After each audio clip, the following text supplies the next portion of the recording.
শুনে 1 টাকা সুদ খাই, 36 বার জেনা করে যত পাপ হবে 1 টাকা সুদ খেলে তার চেয়ে বেশি পাপ হবে। রাসূল সাল্লাল্লাহু আলাইহি ওয়াসাল্লাম বলছেন, আর রিবা সাবুনা জুজান।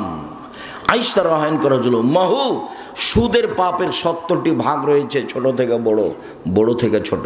তার সবচেয়ে ছোট ভাগ হলো মার সাথে জেনা করলে যেমন পাপ হয়। শিরক মহাপাপ, কিন্তু ভাষা এরকম নয়। পিতা মাতার অবাধ্য চলা পৃথিবীতে দ্বিতীয় মহাপাপ, কিন্তু ভাষা এমন নয়। মিথ্যা সাক্ষী পৃথিবীতে তৃতীয় মহাপাপ। সিরাজগঞ্জ জেলে বহু মানুষ আছে 20 বছর 30 বছর থেকেও নিজেও জানে না আমি কেন জেলে। জজ জানে না ঘটনা কি, উকিল জানে না ঘটনা কি, সাক্ষীও জানে না ঘটনা কি। সাক্ষীকে 50,000 টাকা দিয়েছে আর বলে দিয়েছে তুই এভাবে বলবি জজের সামনে, কি আমি 2 চোখে মারতে দেখেছি। তো যার কথা বলছে যে আমি 2 চোখে মারতে দেখেছি, সে কিন্তু সেই সিরাজগঞ্জে ছিল না সেদিন, অথচ বলছে যে আমি 2 চোখে মারতে দেখেছি। তাহলে সাক্ষীও জানে না ঘটনা কি, উকিল তো জানেই না, জজ তো জানেই না। এখন যে ব্যক্তি জেলে আছে সেও বলছে ব্যাপারটা কি রে, আমি কেন জেলে? আল্লাহ রাসূল বলছেন, লা ইয়াদরিল কাতিল ফিমা কাতালা ওয়াল মাকতুল ফিমা কুতিলা। হত্যাকারী বুঝবে না কেন আমি মারছি, নিহত ব্যক্তি বুঝবে না কেন আমি মরলাম। যে মারছে তাকে 1 লাখ টাকা দিয়েছে, বলেছে অমুককে মেরাই, তো এখন ওকে গিয়ে মারছে, তো কেন মারছে ও তো জানে না। আর যাকে মারা হচ্ছে সে বলছে আমি তাকে চিনি না, আমাকে মারছে কেন, ঘটনা কি, মারলই তো। আল্লাহ রাসূল বলছেন হত্যাকারী জানে না কেন আমি মারছি, নিহত ব্যক্তি জানে না কেন আমি মরলাম। 20 বছর থেকে জেলে আছো, নিজেই জানে না আমি কেন জেলে। ও কি জানবে? জজও জানে না। ও কি জানবে? উকিলও জানে না। ও কি জানবে? সাক্ষীও জানে না। যার কারণে সাক্ষী পৃথিবীতে তৃতীয় মহাপাপ। মিথ্যা সাক্ষী পৃথিবীতে তৃতীয় মহাপাপ। মিথ্যা সাক্ষী পৃথিবীতে তৃতীয় মহাপাপ। দ্বিতীয় মহাপাপ বাপ মায়ের অবাধ্য চলা। পাপ যত বড়ই হোক, সুদের ভাষা যেভাবে আল্লাহ নবী উল্লেখ করেছেন ভাষা এমন নয়। সাক্ষী যত বড়ই পাপ হোক না কেন, সুদের ভাষার সাথে তার মিল নেই। শুনুন, মানুষকে হত্যা করা মহাপাপ, কিন্তু ভাষা এমন নয়। সুদের পাপের ভাষা, কেউ যদি জেনে শুনে 1 টাকা সুদ খায়, 36 বার জেনে করে যত পাপ হবে 1 টাকা সুদ খেলে তার চেয়ে বেশি পাপ হবে। পাপের জগতে কোনো পাপের ভাষা এরকম নয়। সুদের পাপের 70টি ভাগ রয়েছে। ছোট ভাগ হলো মার সাথে জেনা করলে যেমন পাপ হয়। কি দিয়ে আপনাকে আমি বুঝাই সুদের পাপের ভাষা কি? অবাক কথা, যে সুদ দিন রাত মানুষে খাচ্ছে কোনো পাপই নয়, কোনো হিসাবই করতে পারে না।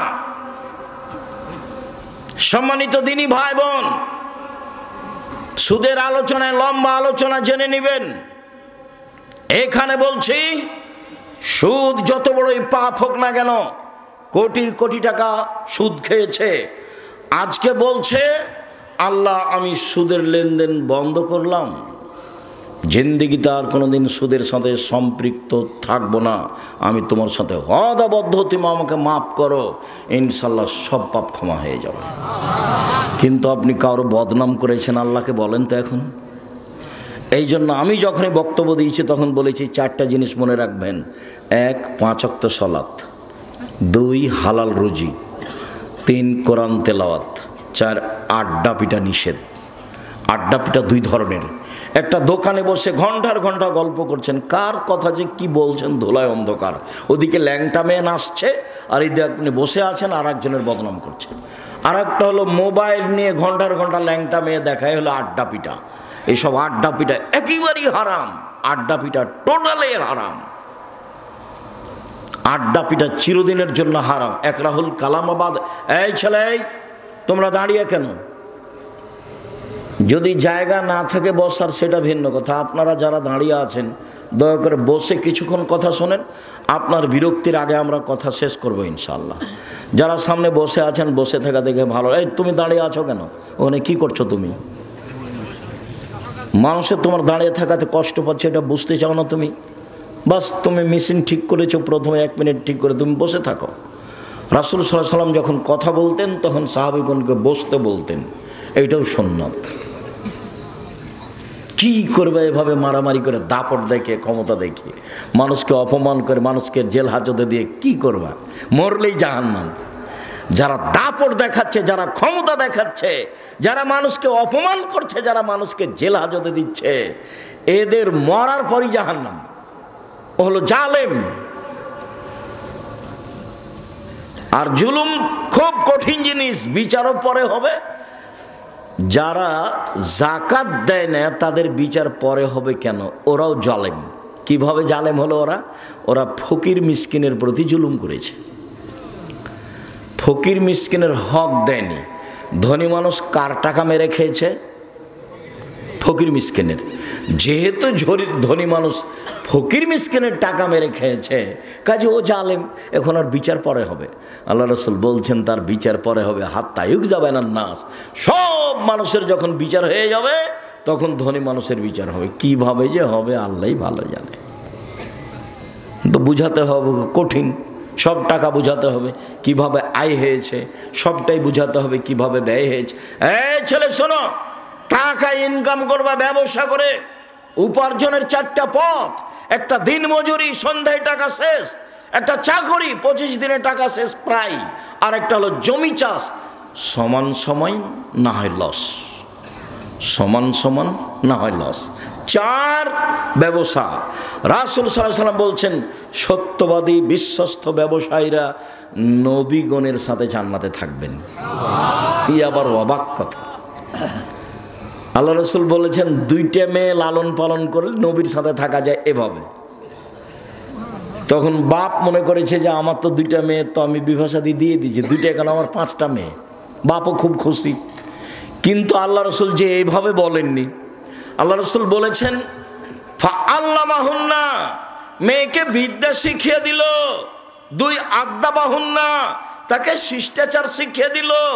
আহসানা ইলাইহিন্না, তার সাথে সদাচরণ করলো। ওয়াজাওয়াজাহুন্না, তার বিবাহ শাদী দিয়ে দিল। সেই বাপ আমার সাথে জান্নাতে এভাবে থাকবে। তো আপনার মেয়েকে শিক্ষা দিয়েছেন, কি যে শিক্ষা দিয়েছেন, তার নখটা বড় আছে। বলেন তো এটা কোন শিষ্টাচার? তার নখে নেইল পালিশ আছে, বলেন তো এটা কোন শিষ্টাচার? নেইল পালিশ তো ইহুদি খ্রিস্টানদের পতিতালয়ের মেয়েদের বৈশিষ্ট্য। ইহুদি খ্রিস্টানদের পতিতালয়ের মেয়েরা নখে নেইল পালিশ দেয়। আপনার মেয়ের কপালে টিপ আছে। হিন্দু মেয়েদের বিবাহ করার 10টি পদ্ধতি আছে, তার একটি পদ্ধতির নাম রাক্ষসী বিবাহ। মেয়ের পিতা বিবাহ দিবে না, আপনি জোর করে বিবাহ করবেন তো কপালে টিপ দিতে হবে, তাহলে বিবাহ হয়ে গেছে।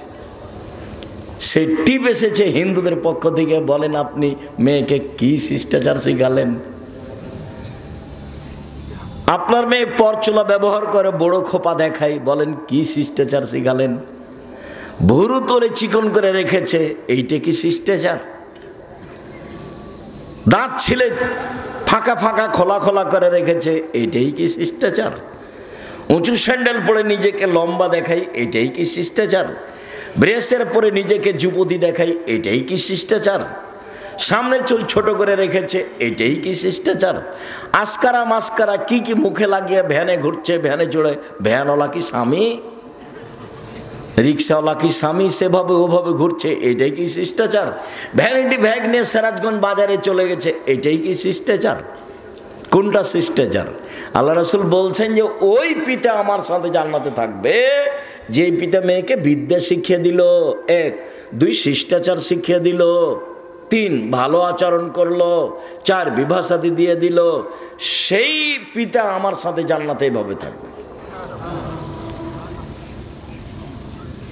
জান্নাতে রাসূলের সাথে থাকা কঠিন। একজন সাহাবী রাসূলের সাথে রাতে ছিলেন, তো অজুর পানি আর মেশক নিয়ে রাসূলের কাছে উপস্থিত। আল্লাহ রাসূল খুব খুশি হয়েছেন। বাহ, ভালোই তো, তুমি তো অজুর পানি নিয়ে এসেছো, তুমি তো মেশক নিয়ে এসেছো, খুব খুশি। সালমা শেতা, তুমি যা চাও চাও আমি দিয়ে দেবো। মুহাম্মদ সাল্লাল্লাহু আলাইহি ওয়াসাল্লাম বুঝতে পারেন যে ও কি চাইবে। নবী হলে কি হবে, গায়েবের খবর জানেন না। আমার মাঝাবি ভাইরা মনে করছেন যে নবী গায়েবের খবর জানেন।